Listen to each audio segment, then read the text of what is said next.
I'm Brian Johnson, the Anatomy Hunter. I'm inviting you to come with me in my journey as I teach you how to make a perfect shot on a whitetail deer, on a black bear, on a turkey, a bull elk, a wild boar, and much more.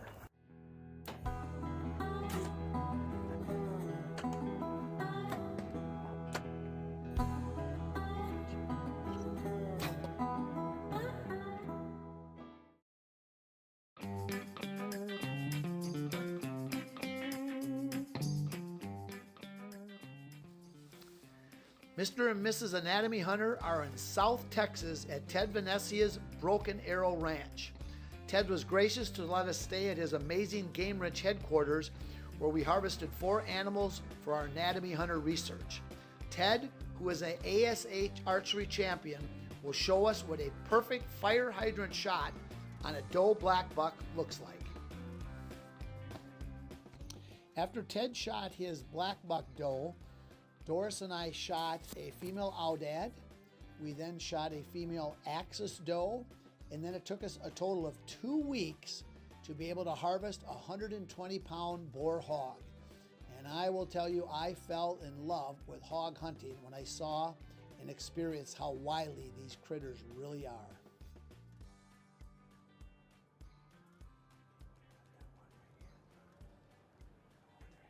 Okay, let's get back to watch Ted, who can not only make perfect shots on fleeting targets, but can also make perfect shots on wild animals.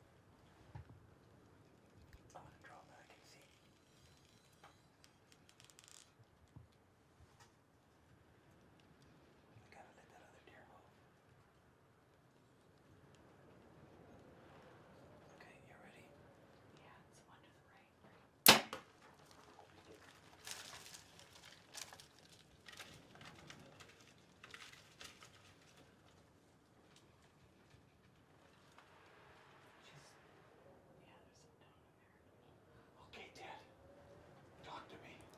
That was a great shot. I just videoed you, so I don't know what if you hit or missed or what happened. I hit her right behind that front shoulder. Right where you wanted. Right where I was holding, yep. It hit her probably about, I'd say it looked like about 2-3 inches right above where she was aiming. Or where I was aiming. Did she duck? Hard to tell in live, but when you watch it back on the camera, she probably ducked a little bit, yep. How far was the shot? 22 yards. 22 yards. 22 yards right there. Was she broadside? She was pretty broadside, slightly quartering away. Okay. So it didn't look like she ran very far. Saw a lot of blood. Was her head up or down? Her head was down. When you shot? And I usually like to shoot them with their heads up, right? They seem to react slower when their heads are up versus down. But in a case like this, when there's so many animals and you're just trying to make sure that you're not going to shoot one behind it, you kind of take your shot when you can get it. Now, how much it's really windy, do you think that camouflaged the noise? Definitely, yeah. And how that about helps. the fact you're in a blind? Yes, Would that that helps. magnify the noise, or would it make it quieter? No, it makes it quieter. Yep, and definitely with these walls, it protects us in here a little bit. Okay. Yep. And you think you hit her good? Yes, confident. You're positive you hit her? Positive I hit her good. I heard the noise. I'm looking at the video right now. And you think you made a good shot? Yep, yeah. And you did see blood for sure? I saw blood. She crashed into a tree right here pretty quick. So I don't think she's going to go very far. Do you see your arrow down there or not? I do not see my arrow. And this is a black buck doe you shot? It's a black buck doe. You said it was 22 yards? 22 yards. Okay. So. But you don't see her arrow. Why would that be? I don't know if because it went through her, right? Or you would have seen her run away if it didn't hurt. Correct. But sometimes that arrow will skip or it'll bury in the dirt sometimes and you just can't see it. Okay. So we'll get down there and take a better look. Okay, so now, what is your recommendation to hunters? You think you made a perfect shot, but you can't see the animal down. Correct. So what is the proper thing to do now? I give them at least 30 minutes. So we're going to wait 30 minutes before we're not even going to get out and look for the arrow. Right. Now, why won't we even get out and look for the arrow right away? Because we think, we saw the animal run, right? So we think, hey, that thing's 50, 60 yards away. It could be hurt bad enough that it ran 15 or 20 yards and bedded down right away. Okay. And just by us getting down to look, not even looking for the animal yet, but just getting down to look at where the blood is, that animal might see us and then get up and run from there. And at that point, now you're chasing an animal that's spooked. And so it could run a lot farther. So, well, it's super exciting for me. And- Doris got to video that animal, and I videotaped you, so we should be able to put this all together. Right. Really sweet. Well, good. And hopefully it works out.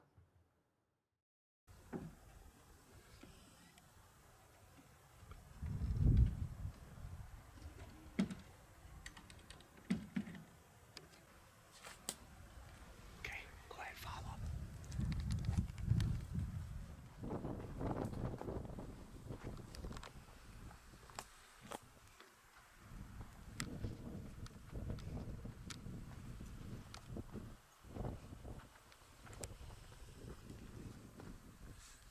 Really good blood time. Sometimes it gets too fuzzy.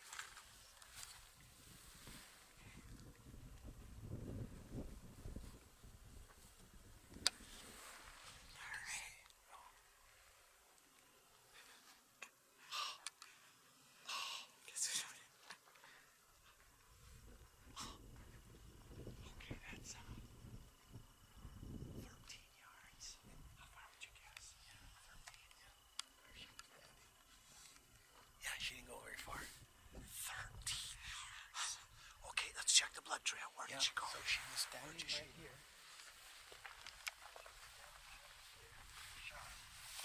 And there.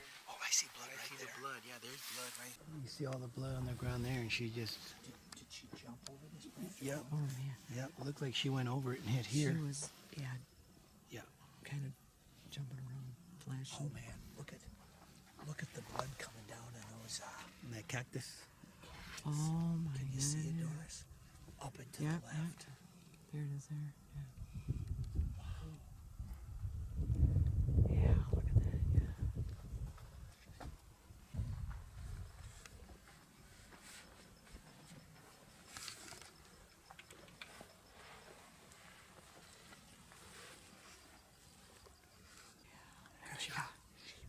That's a great way to find them, right? Dead and not far.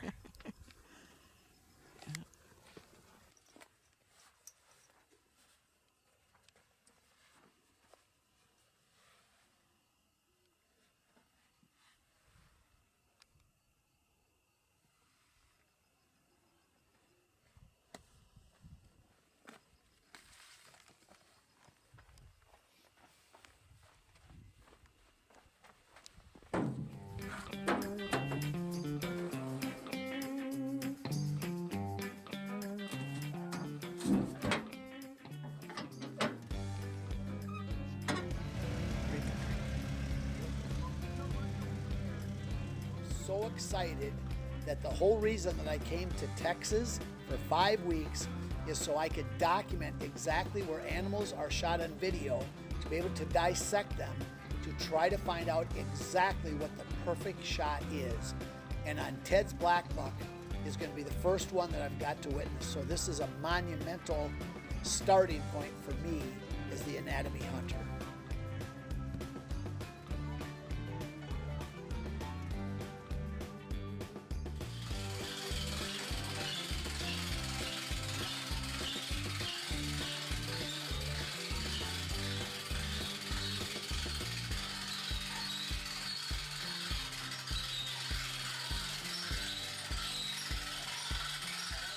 Why don't you go through the animal here, Ted, and show me, I'll try to hold the legs the way it would be when it was alive, where you wanted to hit it compared to where you did, what the perfect shot for you is and why. Right. So for me, I mean, where the arrow ended up, that's where I want it to be.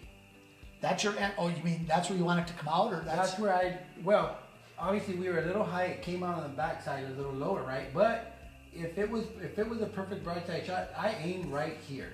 But you're doing that to compensate for I'm a drop. doing that to compensate for drop, because all these animals here in South Texas and many other places that I've seen and hunted, they're always going to react to that bow going off a little bit, right? So if I aim, usually I aim here and I can find, like I said, that's Where do you about- want the arrow to hit when it's all said and done? Where's the perfect shot? The for you? ideal for me would have been like right here, right? This is a little far forward, a bigger animal. Now I'm messing with that bone and that leg, shoulder blade a little bit. For me, ideally, I would have tried to hit maybe right back in here. Avoid that shoulder just a little bit So more. you would go an inch higher than that shot and an inch back. Correct. Like, this is called the humerus bone. Right. And I mean, it is busted, I mean, into pieces. I'll try to save that when I cut up so you'll be able to see what that broadhead did. Right. Because I mean, yeah, it's really busted. So, okay, because of her angle, you would have went back about another Just inch. another back just a little bit. So your perfect hit, you would have went back about an inch and a half, and then because of her angle, you'd have went back another inch. Correct. So on this particular angle, when we look at it in the video, right about here Yes. is where you would have wanted to hit her Yes. because of that.